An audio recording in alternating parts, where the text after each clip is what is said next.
Hello everyone, welcome to my YouTube channel ख्वाबों की पंख। आज इस वीडियो में हम आपको शरद पूर्णिमा की लक्ष्मी कथा सुनाने जा रहे हैं। शरद पूर्णिमा के दिन यह कथा सुनने से घर में धन की कमी को कभी नहीं रहेगी।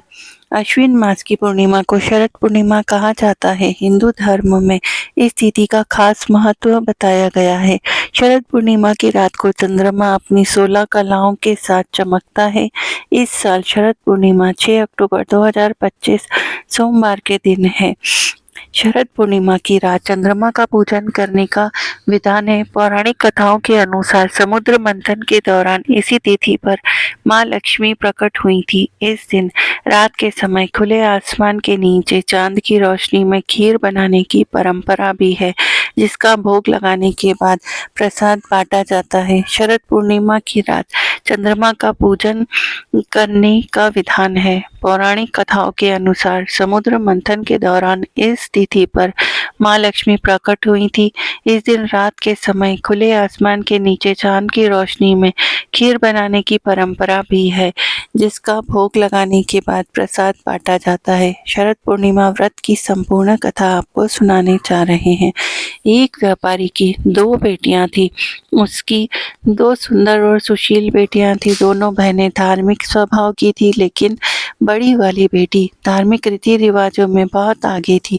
दोनों रोज भगवान विष्णु की पूजा अर्चना करती थी और पूर्णिमा का उपवास भी रखती थी। ईश्वर का आशीर्वाद था कि दोनों बहनें अच्छे परिवार में ब्याही गई।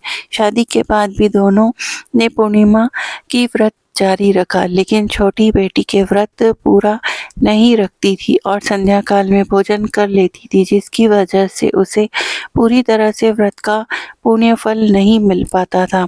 बड़ी बहन ने अपनी पूरी श्रद्धा से व्रत पूर्ण किया, जिससे उसे पुत्र की प्राप्ति हुई।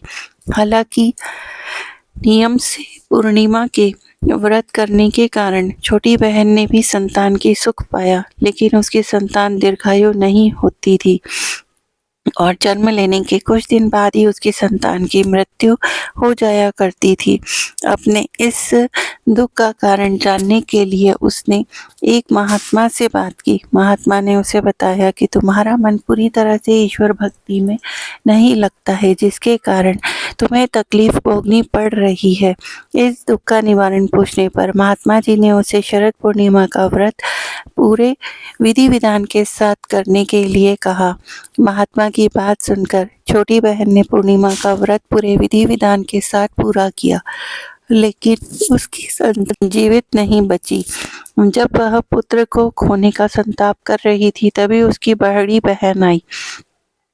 मौसी के वस्त्र छूने से छोटी बहन की संतान जीवित हो उठी। यह देख छोटी बहन बहुत खुश हुई और खुशी से रोने लगी। तब बड़ी बहन ने उसे व्रत की महिमा बताई। इसके बाद छोटी बहन ने पूरे विधि विधान के साथ शरद पूर्णिमा का व्रत किया और दूसरों को भी व्रत करने की सलाह दी।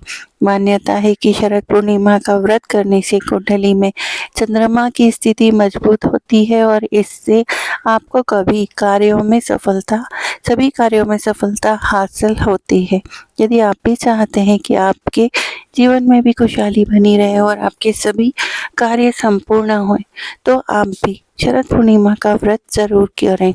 और जो लोग शरद पूर्णिमा का व्रत नहीं कर सकते हैं, तो कम से कम कथा तो सुन ही लीजिए, क्योंकि कथा सुनने से भी हमें व्रत करने का फल प्राप्त हो जाता है। और यदि आपको यह कथा अच्छी लगी हो तो इसे ज़्यादा से ज़्यादा शेयर कीजिए, चैनल को सब्सक्राइब कीजिए, बेल आइकन को प्रेस कर लीजिए, ताकि आने वाले हर वीडियो का नोटिफिकेशन आपको मिलता रहे। धन्यवाद।